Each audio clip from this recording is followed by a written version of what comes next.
السلام علیکم دوستو، کیسے ہیں آپ سب؟ میں زبینہ فیاض ایک بار پھر آپ کے ساتھ میں شروع کر رہی ہوں عشق حورم بائے مرہا راجپوت ایپیسوڈ 8۔ اور شروع کرنے سے پہلے ہمیشہ کی طرح کہوں گی کہ اگر آپ میرے چینل پر نئے ہیں یا اب تک چینل کو سبسکرائب نہیں کیا تو پلیز چینل کو سبسکرائب کر لیں، بیل آئیکن کو ضرور دبا دیں، کمنٹ کر کے ضرور بتائیں کہ آپ کو ناول کیسا لگ رہا ہے، ساتھ ہی اپنے کانٹیکٹس میں ناول کو شیئر ضرور کریں، ویڈیو کو لائک ضرور کریں، بعد میں بھول جائیں گے تو ابھی لائک کر دیں۔ تو چلیے اس ناول کو ہم شروع کرتے ہیں۔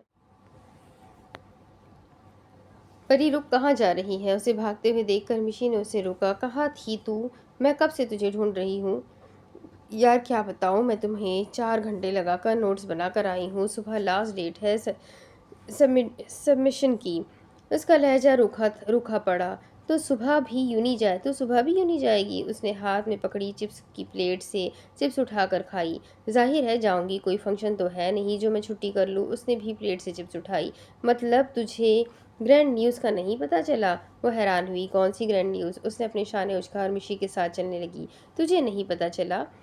اس لیے میں بھی بولوں، تیرا اتنا گلو کرتا چہرہ تو ابھی تک مرجھا جانا تھا۔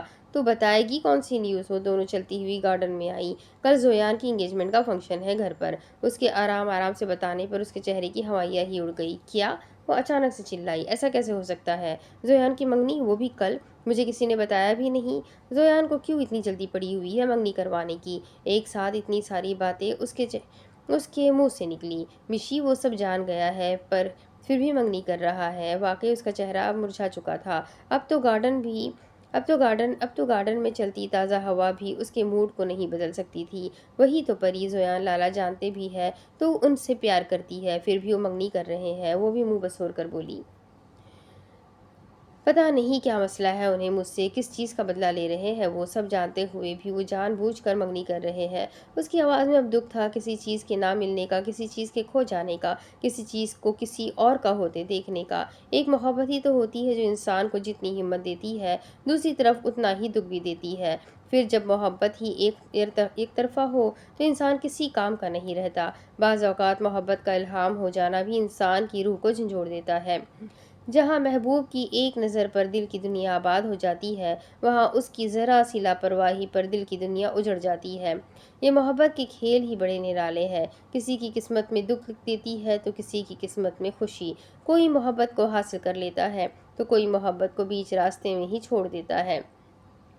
کسی کو محبت برباد کر دیتی ہے تو کسی کو آباد۔ یہ محبت ہوتی ہی ایسی ہے، نہ ہی اس کے ساتھ رہا جاتا اور نہ ہی اس کے بنا رہا جاتا۔ زائمہ، آج کی تیاری کا سارا انتظام تم نے کرنا ہے، ہر چیز پرفیکٹ ہونی چاہیے، کھانا بھی تمہارے ہاتھ کا بنا ہوا ہو۔ بی جان کے کمرے میں وہ ان کے سامنے کھڑی تھی اور وہ آج کے فنکشن کے بارے میں ہر چیز پرفیکٹ چاہتی تھی۔ آخر حویلی میں سالوں بعد پہلی دفعہ اتنی خوشی کا موقع آیا تھا۔ ان کے پوتے کی منگنی تھی، خوشی تو بنتی تھی۔ جی بی جان، میں سب کچھ سنبھال لوں گی، وہ ٹھہراؤ بھرے لہجے میں بولی۔ میں جانتی ہوں تم سب کچھ سنبھال لو گی، اس لیے ہی تو سارے کام میں تمہیں کہتی ہوں۔ مجھے بھروسہ ہے تم پر، تم ہی تو ہو جو میرا ہر کام وقت پر اور اچھے سے کرتی ہو۔ شکریہ زائمہ بیٹا، تمہاری وجہ سے ہر چیز اچھی ہو رہی ہے۔ وہ پیار سے زائمہ کے نورانی چہرے کو دیکھ کر بولی۔ شکریہ کیسا بی جان، یہ تو میرا فرض ہے۔ اپنی تعریف پر وہ بھی مسکرائی۔ اچھا زائمہ بیٹا، یہ زرنش کی رنگ ہے، تم اسے سنبھال کر رکھ دو، شام کو میں تم سے لے لوں گی۔ لیکن بی جان، اتنی مہنگی رنگ ہے، میں اسے کہاں سنبھالوں گی؟ یہ مجھ سے کھو نہ جائے، اتنی بڑی ذمہ داری۔ وہ پریشان ہوئی۔ انیکسی پر کوئی نہیں جاتا، تم اسے وہاں پر سنبھال کر رکھ لینا۔ تم تو جانتی ہو میری اب عمر ہو گئی ہے، میں چیزیں رکھ کر بھول جاتی ہوں اور کسی کو بھی دے سکتی ہوں، سب ہی بہت لاپرواہ ہے یہاں، اور کسی کو بھی نہیں دے سکتی، سبھی بہت لاپرواہ ہے یہاں۔ کہتے ہی بی جان نے ایک سرخ رنگ کی ڈبی اس کی جانب بڑھائی۔ بی جان، یہ تو بہت پیاری ہے۔ رنگ کو کھول کر دیکھتے اس نے ستائشی لہجے میں کہا، یہ ہماری خاندانی رنگ ہے، ہم نے اپنے تینوں بہوؤں کو ایک جیسی رنگ دی ہے، اب آگے ان کی بہوؤں کو ملے گی۔ بی جان نے اسے اپنے گھر کی اپنے ریتی رواج بتائے۔ اچھا، اب تم اسے سنبھال کر رکھ دو، میں شام کو تم سے لے لوں گی۔ ان کے کہتے ہی وہ رنگ کو اچھی طرح سنبھالتی محض اثبات میں سر ہلا کر مسکراتی کمرے سے باہر چلی گئی۔ اپنی منگنی والے دن بھی وہ گھر پر نہیں ٹکا تھا۔ اس کا کہنا تھا کہ فنکشن شام کو ہے، وہ پھر یونی سے چھٹی کیوں کرے، اور اس سے بات کرنے کی خاطر پری بھی آج اس کے پیچھے پیچھے یونی چلی آئی تھی۔ یونی سے واپسی پر ڈرائیونگ وہ کر رہی تھی۔ زویان کے بار بار انکار کرنے کے باوجود بھی وہ اپنی ضد کی وجہ سے آج ڈرائیونگ کر رہی تھی۔ پری، گاڑی کی سپیڈ کم کرو، یہ کار ہے، اس کو چلاتے ہیں، تم ہوائی جہاز سمجھ کر اڑاؤ نہیں۔ وہ اتنی تیز سپیڈ میں چلا رہی تھی، یوں محسوس ہو رہا تھا جیسے اپنا سارا غصہ اس گاڑی پر نکال رہی ہو۔ زویان آپ سب جانتے ہوئے بھی ایسا کر رہے ہیں۔ اس کے دماغ میں گھومتی بات اب زبان پر آ گئی تھی۔ اس نے بہت سوچا تھا اسے ڈائریکٹ بات کرنے کے بارے میں، پھر اب ہمت کر کے وہ اپنے منہ سے الفاظ ادا کر رہی تھی۔ کیا کر رہا ہوں میں؟ سڑک پر دیکھتے اس نے لاپرواہ انداز اپنے شانے اچکائے۔ اس رات میں نے جو سب کچھ نشے کی حالت میں کہا وہ ایک سچائی تھی، ایک حقیقت تھی، ایک راز تھا جس کا اس دن ہی پردہ فاش ہو چکا تھا۔ وہ بغیر اس کی طرف دیکھتی روکھے لہجے میں بول رہی تھی، جانتا ہوں میں۔ دوسری جانب سے فقط اتنا ہی جواب آیا، آپ سب جان چکے ہیں، پھر بھی منگنی کر رہے ہیں۔ شکایتی لہجے میں اس نے گردن موڑ کر اس کی طرف دیکھا۔ وہ ڈرائیونگ کرنے کے دوران اسے ہی دیکھ رہی تھی، جس کے چہرے پر سنجیدگی اپنا راج کر رہی تھی۔ اس کی محبت کو نظر انداز کرنے پر، اس کی محبت کو ٹھکرانے پر، اس کی محبت کو اہمیت نہ دینے پر اسے بہت سارا غصہ آیا تھا۔ وہ شخص ایسا کیسے کر سکتا تھا؟ سب جانتے ہوئے بھی وہ کسی اور کے ساتھ منگنی کر رہا تھا۔ کار کی سپیڈ تیز کرتے اس نے گیئر کو آگے کی جانب ڈھکیلا۔ آپ کو ذرا فکر نہیں ہے میری؟ اب جب آپ کو پتہ چل چکا ہے میں آپ سے محبت کرتی ہوں، آپ کو پسند کرتی ہوں، آپ پھر بھی منگنی کر رہے ہیں۔ آپ کی نظر میں میری محبت کی کوئی اہمیت نہیں؟ اشتعال سے بولتی وہ اسٹیئرنگ پر اپنی گرفت مضبوط کر گئی۔ پری، گاڑی کی سپیڈ کم کرو۔ اسے رش ڈرائیونگ کرتے دیکھ وہ پریشان ہوا تھا۔ 180 کی سپیڈ پر وہ گاڑی کو دوڑا رہی تھی۔ آندھی کی طرح گاڑی چلاتی وہ سبھی گاڑیوں کو پیچھے چھوڑتی اپنا راستہ بنا کر گاڑی کو آگے لے گئی تھی۔ یہ کیا کر رہی ہو تم؟ گاڑی ہٹ کر جائے گی، سپیڈ کم کرو جلدی۔ اس سارے راستے کے دوران اس نے اب گردن موڑ کے اس کی جانب دیکھا تھا۔ اس کے چہرے پر نظر پڑتے ہی وہ اپنی جگہ شل ہو گیا۔ اس نے دیکھا اس کا سارا چہرہ آنسو سے بھرا پڑا تھا، نہ جانے وہ کب سے رو رہی تھی۔ اس کے اندر چھپی تکلیف اس کے چہرے پر واضح تھی۔ ایک نظر اس پر ڈال کر اس نے جلدی ہی اپنی نظروں کا مرکز بدل لیا۔ پہلے آپ میری بات کا جواب دیں۔ آج اس نے اپنے آنسوؤں کو بہنے دیا تھا، اشک اس کی آنکھوں سے بس گرتے ہی چلے جا رہے تھے۔ تمہیں شرم آنی چاہیے مجھ سے یہ سب کہتے ہوئے، وہ دو ٹوک انداز میں بولا تو اس کا لہجہ پری کے دل کو چبھا۔ زویان، میں محبت کرتی ہوں آپ سے۔ سپیڈ تھوڑی سی کم کرتے وہ ایک ایک لفظ پر زور دے کر بولی۔ تو میں کیا کروں؟ وہ بیزاریت سے بولا۔ اس کے تو گرتے آنسو بھی اسے نہیں پگھلا سکے تھے۔ میں آپ کو کسی کے ساتھ نہیں دیکھ سکتی۔ اس کا لہجہ دھیما پڑ گیا تھا، وہ ٹوٹ رہی تھی، اندر ہی اندر وہ اپنی محبت کی آگ میں جل رہی تھی۔ یہ میرا مسئلہ نہیں ہے، بے رخی سے جواب آیا۔ میں آپ کو حاصل کرنا چاہتی ہوں۔ وہ ایک ایک کر کے اپنے دل میں چھپی سب ہی باتیں اسے بتا رہی تھی۔ یہ ممکن نہیں۔ اس نے اس قدر بے رخی پر اس نے گاڑی کی سپیڈ پھر سے تیز کر دی۔ آپ میرے ہیں زویان، وہ بڑے مان سے بولی تھی، لیکن مقابل کے اگلے جواب نے اس کے مان کی کرچیاں کر دی تھی۔ میں تمہارا تھا ہی کب؟ نہ میں کل تمہارا تھا، نہ میں آج تمہارا ہوں۔ صفاقت بھرے لہجے میں بولتے ہوئے بڑے آرام سے اس کی محبت کو ٹھکرا گیا تھا۔ ٹھیک اسی وقت اس کا دل دھڑکتے دھڑکتے رکا تھا۔ اس کی سانسیں جس نام سے چلنے لگی تھی وہ شخص اس سے وہ نام ہی کھینچ رہا تھا۔ اس وقت وہ خود کو ایک بے بس لڑکی محسوس کر رہی تھی جو اپنی محبت کو حاصل کرنے کے لیے اس کے آگے رو رہی ہو، گڑ گڑا رہی ہو، اس سے اپنی محبت کی بھیک مانگ رہی ہو۔ میں آپ کے بغیر مر جاؤں گی زویان۔ اسے خود نہیں پتا تھا وہ کیسے اس شخص سے محبت کر بیٹھی۔ اب دور جانے کے احساس سے اس کی محبت جیسے جاگ گئی ہو، اس کی محبت اسے جھنجھوڑ رہی ہو۔ تو مر جاؤ، اس کے الفاظ تھے کہ تیر سیدھا جا کر اس کے دل میں لگا تھا۔ اسے ایسے لگا جیسے وہ تیر اس کے دل کے اندر کھپ گیا ہو، جیسے اس کا دل مزید تکلیف میں مبتلا ہو گیا ہو، جیسے درد بھر گیا ہو، جیسے دل بکھر گیا ہو، جیسے اس کا دل اب ختم ہو گیا ہو، جیسے اس کی سانسیں رک گئی ہو، جیسے وہ اب اگلا سانس نہ لے سکتی ہو۔ اگر میں مر گئی نا تو میری موت کے ذمہ دار آپ ہوں گے۔ اس نے یہ الفاظ کتنی مشکل سے ادا کیے تھے یہ بس وہی جانتی تھی۔ اسی وقت اس نے ایک آخری نظر زویان پر ڈالی اور وہ ایک آخری نظر ہی اسے بہکا گئی تھی۔ وہ اپنے ہوش میں کہاں رہی تھی؟ اس کی اسٹیئرنگ پر گرفت ڈھیلی پڑ چکی تھی، اس کی آنکھیں دھندلا گئی تھی، اس کی آنکھوں کے آگے اندھیرا چھانے لگا تھا، اس کا دماغ کام کرنا چھوڑ گیا تھا۔ وہ گاڑی کو روکنے کے لیے بریک پر پیر رکھنے کی بجائے ریس پر پیر رکھ گئی، گاڑی رکنے کی بجائے اور تیز چلنے لگی۔ جب زویان کی نظر اچانک سے سامنے سے آتے ٹرک سے ٹکرائی ان کی گاڑی فل سپیڈ پر ٹرک کی سمت ہی جا رہی تھی، ٹرک بھی اسی طرف آ رہا تھا۔ ان کے اور ٹرک کے درمیان بس 2 فٹ کا فاصلہ رہ گیا تھا۔ پری بریک پر پیر رکھو، وہ ایک دم سے گھرایا تھا۔ اس اچانک افتادگی پر اسے سمجھ ہی نہیں آ رہی تھی وہ کیا کرے۔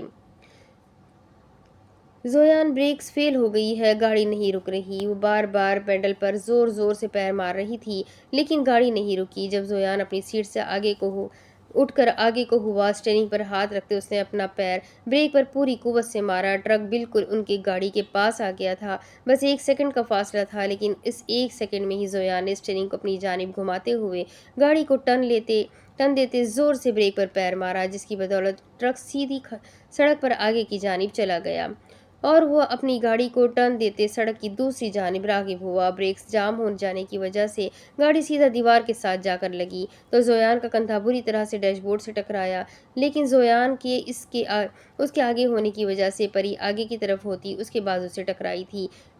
بری طرح ٹکرانے کی وجہ سے گاڑی سے دھواں نکلنے لگا تھا۔ اپنی طرف کا دروازہ کھول کر وہ باہر نکلا اور چلتا ہوا دوسری جانب آیا۔ اس کی طرف کا دروازہ کھول کر اس نے کھینچنے والے انداز میں اسے باہر نکالا۔ تم پاگل ہو کیا؟ ایسے کرتے ہیں ڈرائیونگ؟ تم سے تو اپنی حالت نہیں سنبھالی جا رہی، تم گاڑی کو کیسے سنبھالتی؟ میری ہی غلطی ہے جو میں نے گاڑی چلانے کی اجازت دی تھی۔ اسے سخت لہجے میں ڈانٹتے اس نے اپنا موبائل نکال کے ڈرائیور کو کال کیا اور لوکیشن بتا کر یہاں آنے کا کہا۔ شام کے 6 بج چکے تھے۔ حویلی میں باقی دنوں کی نسبت آج کافی شور سا مچا ہوا تھا۔ ہر کوئی تیاریوں میں لگا تھا۔ لان کو ایک نئے انداز میں سجایا گیا تھا۔ ساری تیاریاں مکمل ہو گئی تھی۔ آسمان پر اندھیرا چھانے لگا تھا۔ لان میں لگائی طرح طرح کی لائٹ سے وہاں پر اپنی روشنی بکھیرے ہوئی تھی۔ فنکشن کمبائن تھا، اس لیے اسٹیج کو اچھے سے سجایا ہوا تھا۔ کچھ مہمان تو آنے لگے تھے، کچھ آ رہے تھے اور کچھ نے بھی آنا تھا۔ میرون گھیرے دار فراک پہنے، سلیقے سے دوپٹہ سر پر سجایا، ہاتھ میں جوس سے بھری گلاسوں کی ٹرے پکڑے وہ آنے والے لوگوں کو جوس کا گلاس پیش کر رہی تھی۔ اس کی گئی سجاوٹ قابل دید تھی۔ ہر کوئی وہاں آتے ہی تعریف کر رہا تھا۔ لوگوں کے آنے کا سلسلہ تو اب لگا ہی رہنا تھا۔ پھر تقریباً 7 کے قریب زرنش کے گھر والے آئے تھے۔ پستہ رنگ کی میکسی میں ملبوس زرنش کافی خوبصورت لگ رہی تھی اور اس کے ساتھ اسٹیج پر بیٹھا زویان تو کسی شہزادے سے کم نہیں لگ رہا تھا۔ سفید شلوار قمیض کے اوپر اس نے پستہ رنگ سے ملتی جلتی ویسٹ کوٹ پہن رکھی تھی۔ اس کی مونچھوں تلے دبے باریک لب مسکرا رہے تھے۔ اس کے چہرے میں عجیب ہی چمک تھی جو ہر کسی کو اپنی جانب کھینچ رہی تھی، مگر دور مشی کے ساتھ کھڑی پری کو اس کی یہ مسکراہٹ انتہائی زہر لگ رہی تھی۔ وہ تقریب پر شرکت نہیں کرنا چاہتی تھی، لیکن مشی کے سمجھانے پر، اس کے بار بار اصرار کرنے پر وہ عام سے حلیے میں ہی آ گئی تھی۔ کالے رنگ کی شفون کی لمبی قمیض جو اس کے گھٹنوں کے نیچے تک جا رہی تھی، ساتھ ہم رنگ دوپٹہ اور شلوار پہنے، بالوں کو اس نے جوڑے کے صورت میں باندھ رکھا تھا۔ میک اپ کے نام پر اس نے کچھ نہیں لگایا تھا۔ اس کا گورا چمکتا چہرہ میک اپ سے پاک تھا۔ مسلسل پورا دن رونے کی وجہ سے آنکھیں سوجی ہوئی تھی، ناک اور گال سرخ پڑ چکے تھے۔ انہیں اتنے ساتھ بیٹھے دیکھ کر وہ اپنے غصے کو کم کرنے کے لیے اپنے نچلے لب کو دانتوں تلے دبا رہی تھی، مگر سامنے بیٹھے اس شخص نے اس پر ایک نظر تک نہ ڈالی تھی۔ زائمہ بیٹا، وہ رنگ لے آؤ۔ بی جان نے اسٹیج پر ان کے ساتھ بیٹھ کر زائمہ کو رنگ لانے کا بولا۔ اسباق میں سر ہلاتی ہوئی رنگ لینے کے لیے انیکسی کی جانب بڑھی۔ انیکسی میں آ کر اس نے اپنے کمرے کا دروازہ کھولا۔ اپنے سامان کے پاس آ کر اس نے اس کے اندر سے ایک چھوٹا سا بیگ نکالا، لیکن جیسے ہی اس نے اس بیگ کو کھولا، اسے اندر سے خالی دیکھ کر اس کے تو پیروں تلے سے زمین ہی نکل گئی۔ اجرت میں ہڑبڑاتی ہوئی وہ بیگ کے اندر ہاتھ ڈال کر اسے دیکھنے لگی، لیکن رنگ ہوتی تو اسے ملتی نہ۔ وہاں موجود اپنے کپڑے وہ یہاں سے وہاں پھینکتی، وہ ہر جگہ رنگ کو تلاش کرنے لگی۔ رنگ کہاں چلی گئی؟ میں نے تو یہیں پر رکھی تھی۔ ایک ایک کر کے اس نے اپنے کمرے کی ہر چیز چھان ماری، مگر رنگ نہ ملی۔ اب میں کیا کروں؟ کہاں سے لاؤ رنگ کہاں جا سکتی ہے؟ اگر رنگ مجھے نہ ملی تو سارا الزام مجھ پر آ جائے گا۔ میں ایک رنگ کو نہیں سنبھال سکی۔ ٹینشن میں بڑبڑاتی وہ پھر سے بیگ میں دیکھنے لگی۔ اس کا دماغ گھوم رہا تھا، اسے سمجھ نہیں آ رہی تھی وہ اب کیا کرے، کہاں سے لائے وہ رنگ نہ ملنے پر بے بسی کی وجہ سے اس کی آنکھوں سے آنسو نکلنے لگے۔ اس نے اپنا سر ہاتھوں میں تھام لیا۔ میں انہیں جا کر کیا کہوں گی؟ میں نے بی جان کا بھروسہ توڑ دیا۔ میں ایک رنگ کی حفاظت نہیں کر سکی، اتنی مہنگی رنگ میں کیسے انہیں لوٹاؤں گی؟ اس کا دماغ معاف ہو رہا تھا۔ اسے اچھے سے یاد تھا اس نے رنگ بیگ میں ہی رکھی تھی، پھر وہاں کیوں نہیں تھی؟ کہاں چلی گئی وہ رنگ؟ مجھے باہر جا کر بی جان کو بتانا ہوگا، کیا پتا انہیں اس بارے میں کچھ پتا ہو۔ اس کا دماغ کام کرنا چھوڑ گیا تھا۔ وہ سوچ کچھ اور رہی تھی اور بول کچھ اور رہی تھی۔ اس نے جیسے ہی ایک قدم آگے کو بڑھایا، اس نے محسوس کیا وہ کانپ رہی تھی۔ اسے ڈر لگ رہا تھا، اسے ایسا لگ رہا تھا جیسے اس کا دل کسی نے مٹھی میں دبوچ رکھا ہو۔ بہت ساری ہمت جمع کرتی وہ اپنے قدم باہر کی جانب بڑھا گئی۔ اب جو ہنگامہ باہر مچنا تھا وہ اس سے انجان باہر لان کی طرف بھاگی تھی۔ بی جان، مجھے رنگ نہیں مل رہی۔ باہر لان میں آتے وہ روتی ہوئی بی جان کے پاس آئی تھی۔ حویلی کے سبھی لوگ اسٹیج پر موجود تھے۔ کیا مطلب زائمہ بیٹا، رنگ تو تمہارے پاس تھی؟ اس کی طرف دیکھ کر ہڑبڑاتی ہوئی وہ کرسی چھوڑ کر اٹھ کھڑی ہوئی تھی۔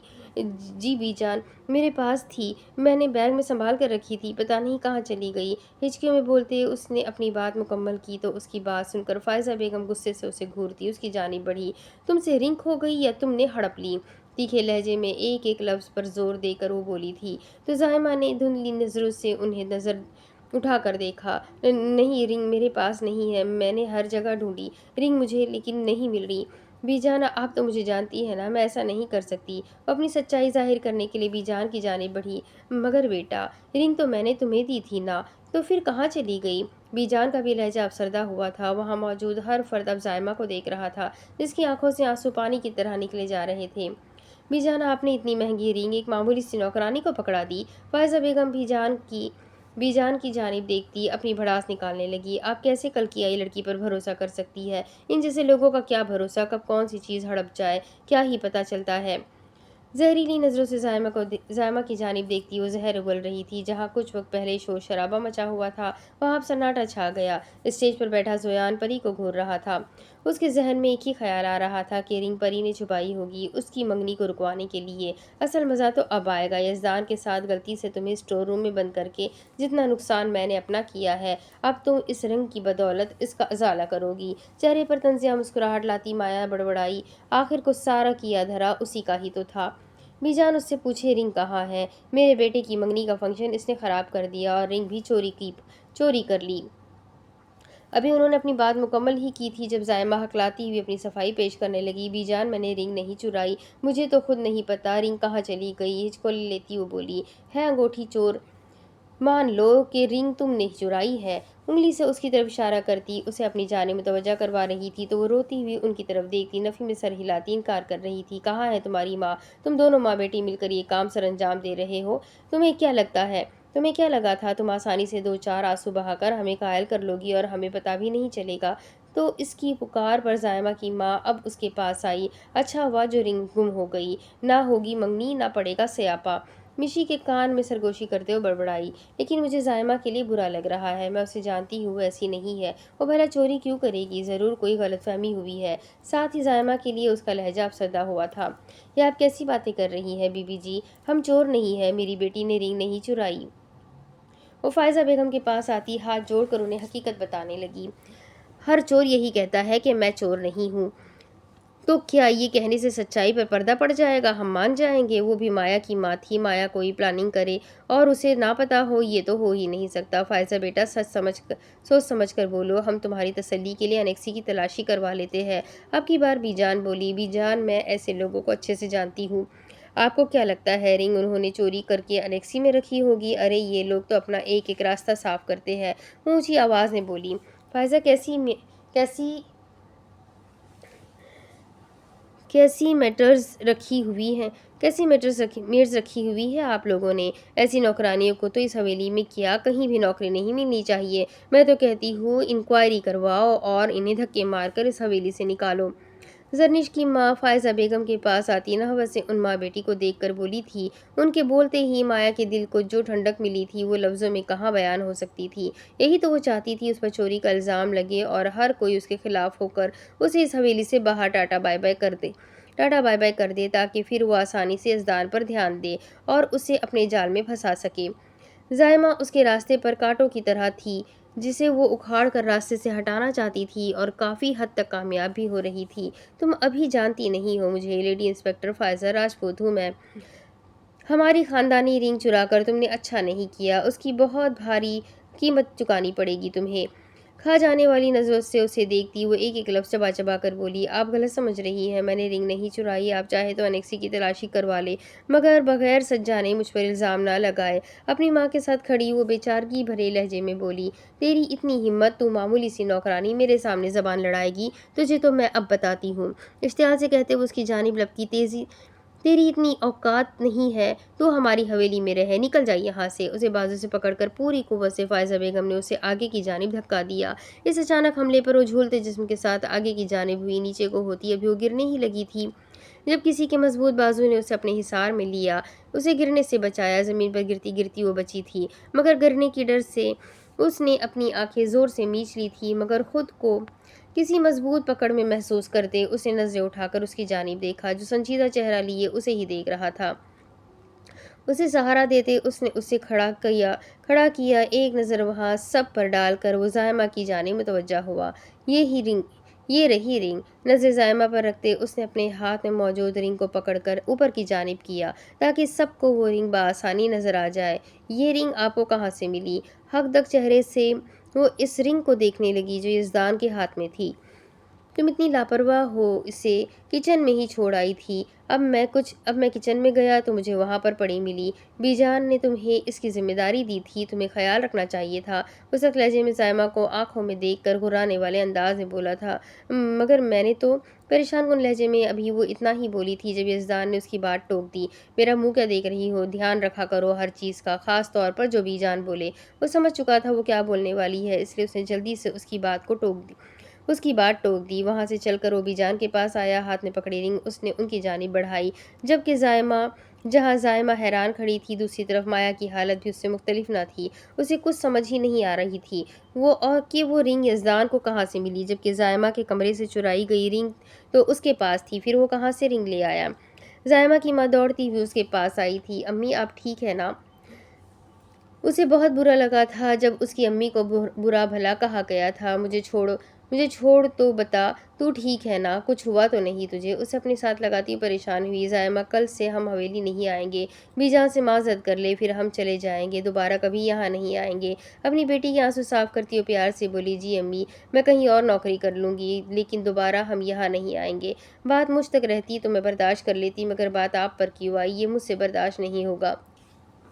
اس کا لہجہ بھیگا ہوا تھا، آنسو پھر سے اس کی آنکھوں سے بہنے لگے تھے، جبکہ دوسری جانب اسٹیج پر ہوٹنگ ہونے لگی تھی۔ وہ دونوں ایک دوسرے کی جانب دیکھ رہے تھے۔ فائزہ بیگم نے زویان کے شانے پر ہاتھ رکھ کر دوسرے ہاتھ میں موجود رنگ زویان کی جانب بڑھائی، ایک ہاتھ سے زرنش کا ہاتھ پکڑے اس نے دوسرے ہاتھ سے وہ خوبصورت رنگ اس کی خوبصورت انگلی میں پہنائی تو پھر سے ہر طرف ہوٹنگ ہونے لگی، لیکن وہاں موجود دو آنکھیں ایسی بھی تھیں جس کی آنکھوں میں یہ منظر کانچ کی طرح چبھا تھا۔ وہ ان دونوں کو اتنے قریب دیکھ رہی تھی، پھر زویان کا پیار سے اس کے ہاتھ میں انگوٹھی پہنانا اس کی آنکھوں کو اشک بار کر گیا۔ اس کی آنکھوں کے بھیگے کنارے وہ منظر برداشت نہیں کر سکے تھے، اس لیے اگلے ہی لمحے اس کا چہرہ آنسو سے تر ہو گیا تھا۔ خود کو بمشکل ہی اس نے سنبھال رکھا تھا، ایک ہاتھ سے اس نے زور سے مشی کا بازو پکڑ رکھا تھا۔ پھر جب زرنش نے زویان کے ہاتھ میں رنگ پہنائی، بس یہی تک تھی اس کی برداشت۔ اس کی مشی کے بازو پر گرفت ڈھیلی پڑی، سب کی نظروں سے بچنے کے لیے وہ وہاں سے بھاگنے والے انداز میں نکلی تھی۔ مشی اسی وقت اس کے پیچھے جانا چاہتی تھی، مگر پری کا جانا تو کسی نے نوٹ نہیں کیا، لیکن اس کا اچانک سے چلا جانا ٹھٹا دینا تھا، اس لیے وہ ہولے ہولے قدم اٹھاتی ٹھہر کر وہاں سے نکل کر اس کے پیچھے گئی۔ حویلی کا دروازہ عبور کرتی وہ بھاگتے ہوئے اس کے کمرے کی جانب جا رہی تھی جب اچانک سے یکدم وہ کسی کے مضبوط سینے سے ٹکرائی تھی۔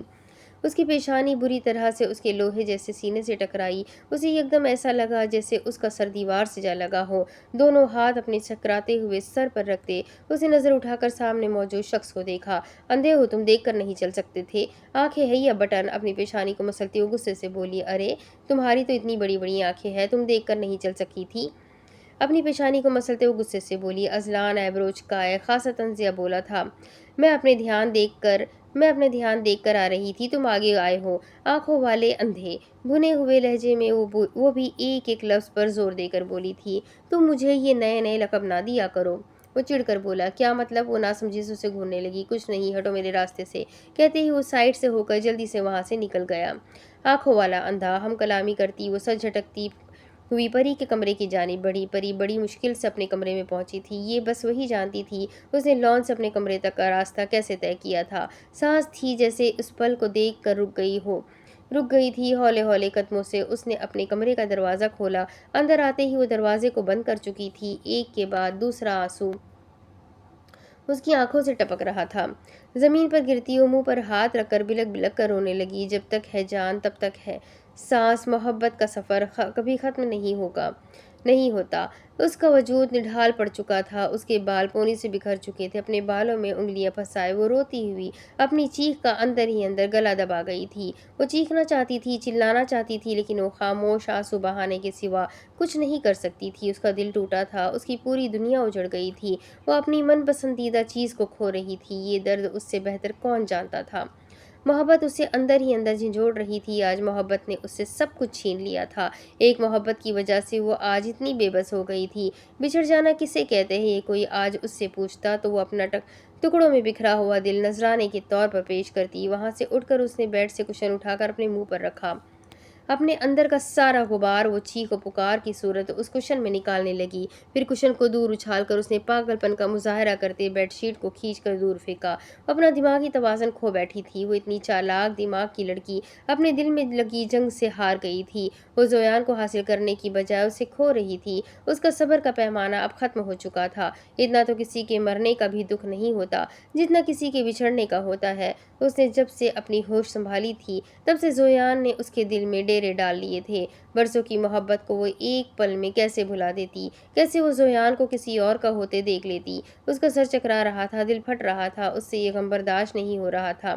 ایک طرف دکھ تھا تو دوسری طرف غصہ۔ کیوں زویان نے اسے اور اس کی محبت کو ٹھکرا دیا؟ کیوں اس نے اس کی محبت کا بھرم نہیں رکھا؟ کیوں اس نے اسے برباد کر دیا؟ کیوں اس نے اتنی جلدی اتنی آسانی سے اس کا دل توڑ دیا؟ اس کے آنسو ختم ہونے کا نام ہی نہیں لے رہے تھے۔ جب درد حد سے زیادہ ہو تو انسان کا اپنے آنسوؤں پر اختیار ہی کہاں رہتا ہے؟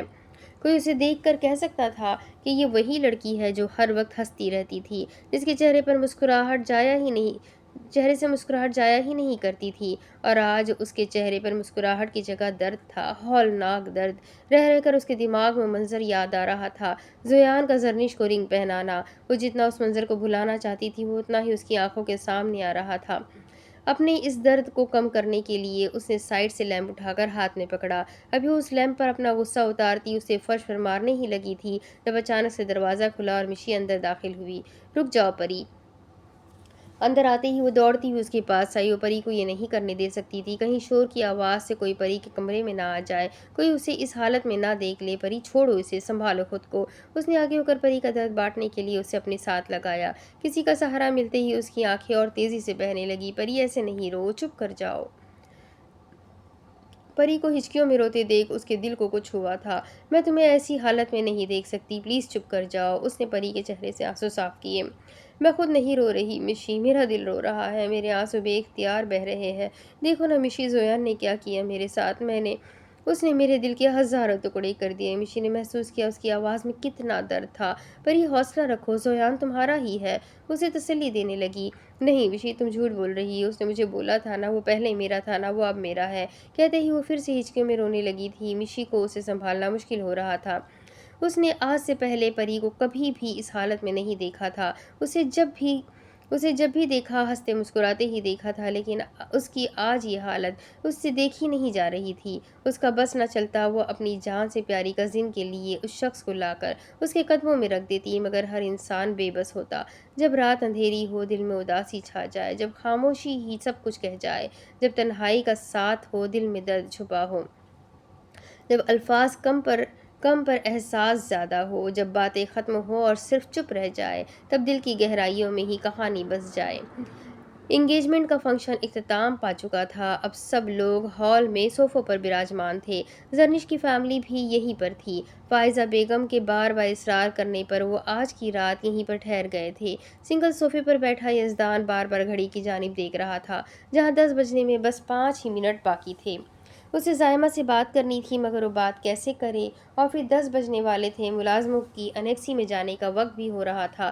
جب سب کو باتیں کرتے دیکھ کر وہ اپنے دماغ کا استعمال کرتے وہاں سے اٹھا اور اپنے قدم کچن کی جانب بڑھائے۔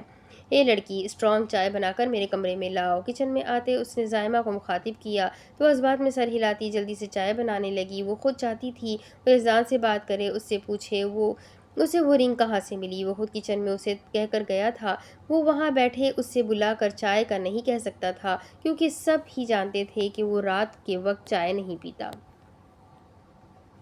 وہ چائے بنا رہی تھی جب پری کچن میں داخل ہوئی۔ زائمہ آپ چائے بنا رہی ہے؟ اس نے سوالیہ زائمہ سے پوچھا۔ جی پری، آپ کو چاہیے؟ وہ چائے بنانے کے دوران گردن موڑ کر پری کو دیکھنے۔ نہیں مجھے نہیں چاہیے، وہ زویان نے کہا تھا، آپ انہیں بھی دے آنا۔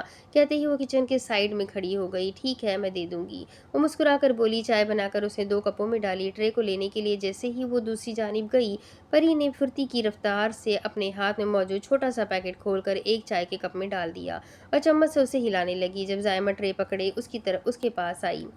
وہ زویان تیز چینی والی چائے پیتے ہیں، میں نے اس میں چینی ڈال دی ہے، آپ یہ والا کپ زویان کو پکڑانا۔ چمچ کو سائڈ پر رکھتی وہ فارمل انداز میں بولی۔ اس نے اس کپ میں نیند والی دوائی ملائی تھی، وہ نہیں چاہتی تھی وہ اب تھوڑی دیر بھی زرنش کے قریب رہے۔ اس سارے معاملے میں اس کا دماغ تو معاف ہو چکا تھا، لیکن مشی کے دیے آئیڈیا پر اس نے عمل کر لیا تھا۔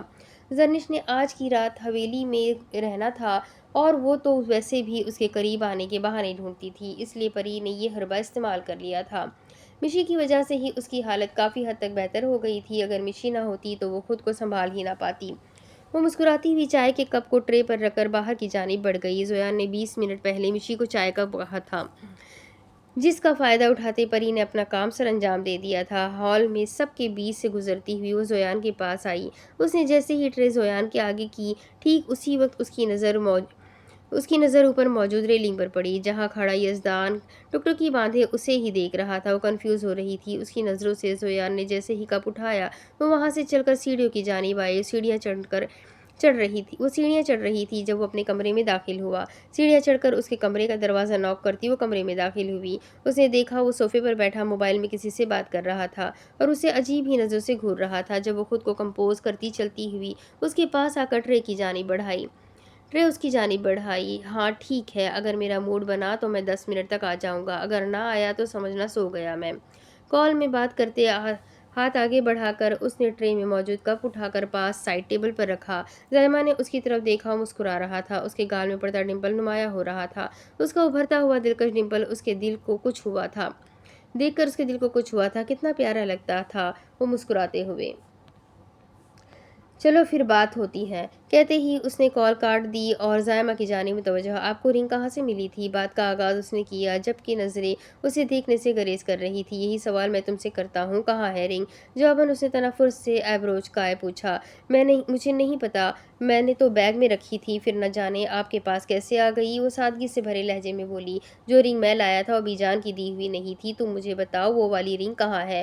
مجھے امید نہیں تھی کہ تم ایسی بھی حرکت کرو گی۔ اس کا لہجہ اب تیکھا ہو گیا تھا۔ بتاؤ کہاں چھپائی ہے رنگ تم نے؟ صوفے سے اٹھ کر غصے سے وہ اس کی جانب لپکا۔ آپ غلط سمجھ رہے ہیں، رنگ میرے پاس نہیں ہے، پتہ نہیں کہاں چلی گئی، میں نے تو بیگ میں رکھی تھی، سارا کمرہ میں نے چیک کر لیا مگر رنگ مجھے نہیں ملی۔ افسردہ لہجے سے بولتی وہ اپنی صفائی پیش کرنے لگی۔ تو تمہیں کیا لگتا ہے میں تمہاری اس جھوٹی کہانی پر یقین کر لوں گا؟ رنگ تمہارے پاس نہیں ہے، اس بات کا کوئی پروف ہے تمہارے پاس؟ آپ مجھ پر شک کر رہے ہیں؟ اس نے نظریں اٹھا کر اس کی جانب آنکھوں میں دیکھا۔ نہیں میں پورے یقین سے بول رہا ہوں، ڈٹائی سے بولا۔ لیکن میں بے قصور ہوں، بھرائی ہوئی آواز میں اس نے کہا گیا۔ میں کیسے مان لوں؟ اس نے شانے اچکائے۔ جو رنگ آپ لائے تھے وہ کس کی تھی؟ اس کے 2 قدم آگے بڑھانے پر وہ اپنے 2 قدم پیچھے بڑھا گئی۔ تمہیں اس سے کوئی مطلب نہیں ہونا چاہیے، لیکن میں جاننا چاہتی ہوں، وہ لاچارگی سے بولی۔ انگوٹھی کہاں ہے؟ تم خود بتاؤ گی یا میں اپنے طریقے سے پتہ لگواؤں؟ وہ سخت لہجے میں بولا۔ میں سچ کہہ رہی ہوں، میرے پاس نہیں ہے، وہ اٹل لہجے میں بولی تو یزدان نے اسے بازو سے پکڑ کر دیوار سے لگایا۔ اس بات کا پتہ تو میں لگوا کر رہوں گا، اور اگر رنگ تمہارے پاس سے نکلی تو پھر دیکھنا تمہارے ساتھ کیا ہوتا ہے۔ اس کی آنکھیں اب سرخ ہونے لگی تھی۔ میں سچ کہہ رہی ہوں، مجھے کچھ نہیں پتا، مجھے تو لگا تھا وہ انگوٹھی آپ کو مل گئی یا آپ نے انیکسی سے لی ہے۔ وہ رک کر بولتی اپنی بات مکمل کر گئی۔ Are you in your senses؟ تم مجھ پر الزام لگا رہی ہو، میں نے انیکسی سے رنگ اٹھائی، تم جانتی بھی ہو میری لائی ہوئی رنگ میری موم کی تھی۔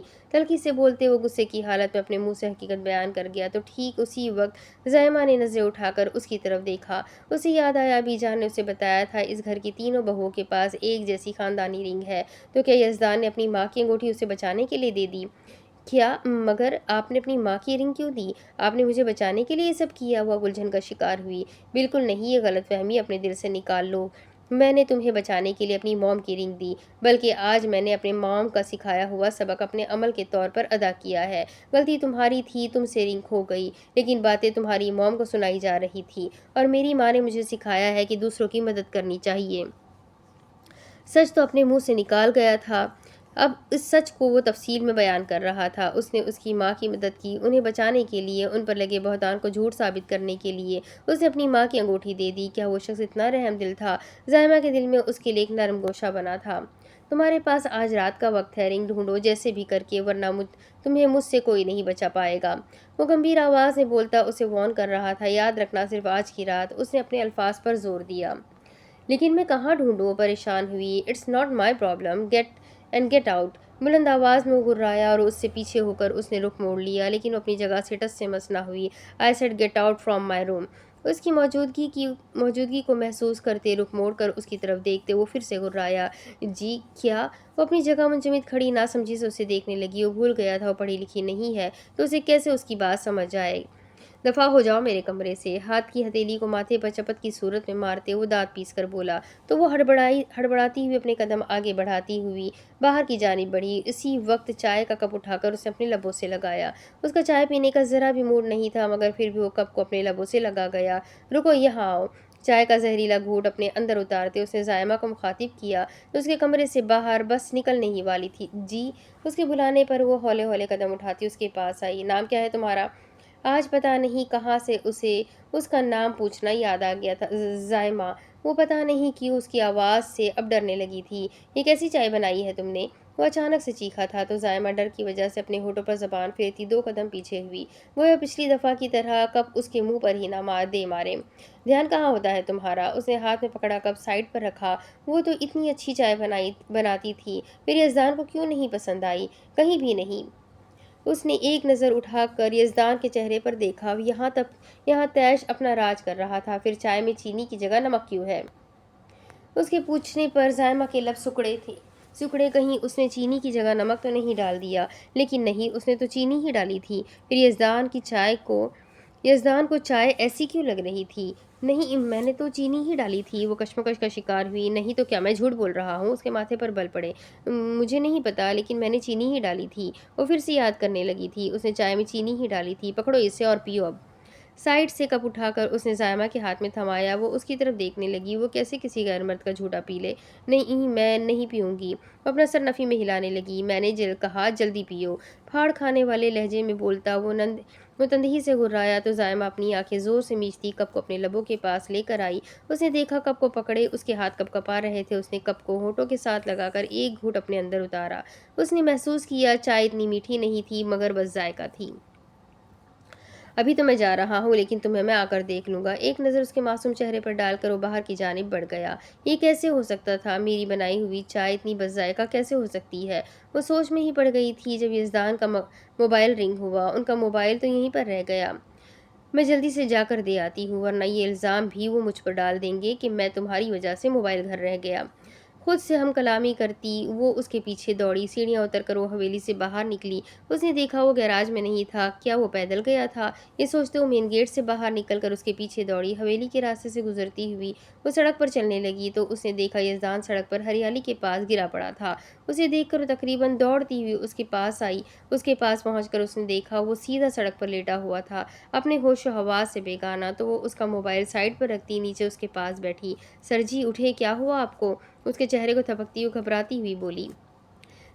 اٹھے سر جی، آپ کو کیا ہو گیا؟ آپ اٹھ کیوں نہیں رہے؟ اس کا ہاتھ اس کے گال پر تھا۔ اس نے محسوس کیا اسے بہت زیادہ پسینہ آ رہا تھا۔ انہیں تو بہت زیادہ پسینہ آ رہا ہے، اب میں کیا کروں؟ غائب دماغی کی حالت میں اس نے جلدی سے اس کی شرٹ کے بٹن کھولے۔ پتہ نہیں انہیں کیا ہو گیا ہے، مجھے کسی کو بلانا چاہیے، میں خود انہیں حویلی تک نہیں لے جا سکتی۔ ٹینشن میں بڑبڑاتی ہوئی وہ جیسے ہی وہاں سے اٹھی اسی وقت اس کا سر بری طرح سے چکرایا۔ وہ جہاں دیکھ رہی تھی اس کے آس پاس ہر چیز دھندلانے لگی تھی۔ اس کی آنکھوں کے آگے اب اندھیرا چھا گیا تھا، اب پسینے تو اس سے بھی آنے لگے تھے۔ اس نے اپنا ہاتھ سر پر رکھ کر دوسرا ہاتھ سانس لینے کے لیے اپنے گلے پر رکھا۔ اس کی آنکھیں بند ہو رہی تھی، اس کا دوپٹہ سر سے اتر گیا تھا۔